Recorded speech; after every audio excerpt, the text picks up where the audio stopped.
कैसे एक इंसान ने एक दिन में $1 बिलियन का प्रॉफिट बनाया, कैसे एक इंसान ने एक दिन में इंग्लैंड के सबसे बड़े बैंक को तोड़ दिया, कैसे एक इंसान ने एक देश की पूरी इकोनॉमी का सत्यानाश कर दिया। जी हाँ, ये इंसान है जॉर्ज सोरोस। कुछ लोग जॉर्ज सोरोस को विजनरी इन्वेस्टर कहते हैं तो कुछ इन्हें इकोनॉमिक वॉर क्रिमिनल मानते हैं, क्योंकि सोरोस ने एक टाइम पे इंग्लैंड की पूरी इकोनॉमी को ही गिरा दिया था। असल में क्या हुआ था कि 1979 में European countries cross border trade पर फोकस कर रही थी और इसे अच्छे से इंप्लीमेंट करने के लिए वो एक मैकेनिज्म लेके आई जिसका नाम था ERM, European exchange rate mechanism, कि जो भी देश जिसने ERM को ज्वाइन किया था उसकी करेंसी को स्टेबल रखा जा सके। ERM मैकेनिज्म थोड़े फ्लक्चुएशन अलाउड करती थी, लेकिन अगर करेंसी उसके अपर या लोअर लिमिट को टच करती थी तो उस कंट्री के सेंट्रल बैंक को बीच में आना पड़ता था उसे स्टेबलाइज रखने के लिए।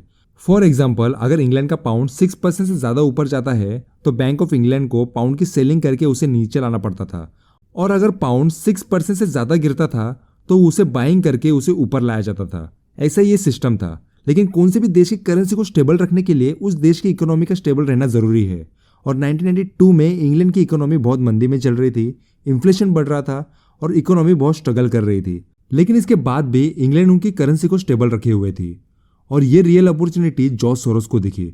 उन्हें पता चल गया था कि यूके ज़्यादा देर तक अपने पाउंड को स्टेबल नहीं रख पाएगा और उन्हें पाउंड को डीवैल्यू करना ही पड़ेगा। फिर जॉर्ज सोरोस ने अपनी लाइफ की वो शॉर्ट सेलिंग की जो उन्हें दुनिया के सामने एक विलन बनाने वाली थी।